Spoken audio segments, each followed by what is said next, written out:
Diwali is just approaching और दिवाली का जो पहला पर्व होता है, जो पहला दिन जहाँ से दिवाली की त्यौहार शुरू होता है, वो होता है धनतेरस। हम सब जानते हैं कि धनतेरस पर लक्ष्मी जी को हम लोग इनवाइट करते हैं और लक्ष्मी जी के लिए बहुत सारे उपाय करते हैं। बट क्या आप जानते हैं कि धनतेरस जो दिन जुड़ा हुआ है वो धन्वंतरी जी के साथ जुड़ा हुआ है। तो आइए मैं आपके साथ में शेयर करता हूँ धनतेरस के पीछे जो छुपा हुआ कहानी है उसको, और इस दिन हम क्या उपाय करें जिससे हमारी बॉडी स्वस्थ रहे और हमारे घर में खूब सारा धन आए।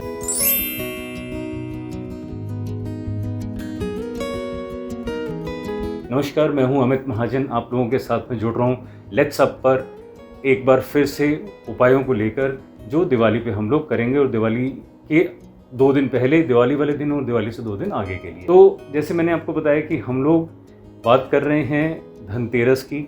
धनतेरस वाले दिन ऐसा बताया जाता है कि समुद्र मंथन में भगवान धन्वंतरी जो थे वो अवतरित हुए थे। उस दिन समुद्र मंथन में से वो उत्पन्न हुए थे। भगवान धन्वंतरी जो हैं वो आयुर्वेद के साथ जुड़े हुए हैं, और आयुर्वेद जुड़ा हुआ है हेल्थ के साथ में, स्वास्थ्य के साथ में। तो सनातन धर्म में ऐसा कहा जाता है कि प्रथम सुख निरोगी काया, मतलब the first thing that we can have is a good body. तो अगर आप भगवान धन्वंतरी की पूजा करेंगे इस दिन तो आपको स्वस्थ बॉडी मिलेगी। स्वस्थ बॉडी कैसे मिलेगी? भगवान धन्वंतरी की पूजा कैसे करनी है? धन्वंतरी जी की फोटो हमारे घर में नहीं होती, बट आप इस दिन धनिये के बीज खरीदिए, उसे भगवान जी के सामने रखिए। भगवान जी मतलब मंदिर में अपने रखिएगा, और उन बीजों को, थोड़े से बीज उसमें से लीजिएगा और अपने सब्जी जो भी उस दिन बनाए उसमें यूज़ करिएगा प्रसाद की तरह। उसके बाद में जो बच जाए वो दिवाली से अगले दिन आप उसे गमलों में डाल दीजिए एंड लेट इट ग्रो, और वो जो उससे धनिया बने उसे भी आप प्रसाद की तरह ग्रहण करिएगा। तो ये तो हुई धन्वंतरी जी की पूजा। अब आप करेंगे इस दिन कुछ ऐसे उपाय जिससे आएगी लक्ष्मी आपके घर पे। तो मैं आपको बताता हूँ कि कौन से उपाय आपने करने हैं।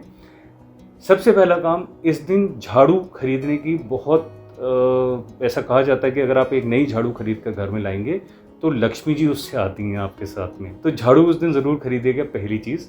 दूसरी चीज़ मैं आपके साथ में शेयर करूंगा कि इस दिन कलश, धन्वंतरी जी जब आए थे, उत्पन्न हुए थे उस दिन, तो उनके पास में एक अमृत का कलश था और पीतल के आभूषण थे उनके पास में। तो इसलिए इस दिन आभूषण और बर्तन, इन 2 चीज़ों की बहुत महानता है। तो आप कुछ बर्तन खरीदिए, कलश खरीद सकें तो बहुत अच्छा, लोटा खरीदिए, कलश खरीदिए, और कुछ आभूषण या पीली चीज़, कोई पीले रंग का बर्तन ले लीजिएगा आप। अगर गोल्ड ले सके तो बहुत अच्छी बात है। ये उस दिन खरीदारी करिएगा आप, तो इससे भी लक्ष्मी जी आपके घर में आती हैं। तीसरा काम आप क्या करेंगे कि जिस लक्ष्मी जी गणेश जी की पूजा करनी है आपने, उन लक्ष्मी जी गणेश जी को इस दिन अपने घर लेकर आते हैं। तो आप अगर लक्ष्मी जी गणेश जी की मूर्ति खरीदना चाहें तो धनतेरस वाले दिन उसे खरीदेगा। और इसके सिवा एक उपाय जो मैंने लास्ट ईयर आपके साथ में शेयर करा था, वो नीचे आपको डिस्क्रिप्शन के लिंक में मिल जाएगा, वो प्लीज़ आप देखिएगा, और उस उपाय को तो ज़रूर करना है। उसमें हमने कुछ सिक्कों की पूजा करी थी, कलश में उसको रखा था, उसके साथ में कुछ कौड़ी रखी थी।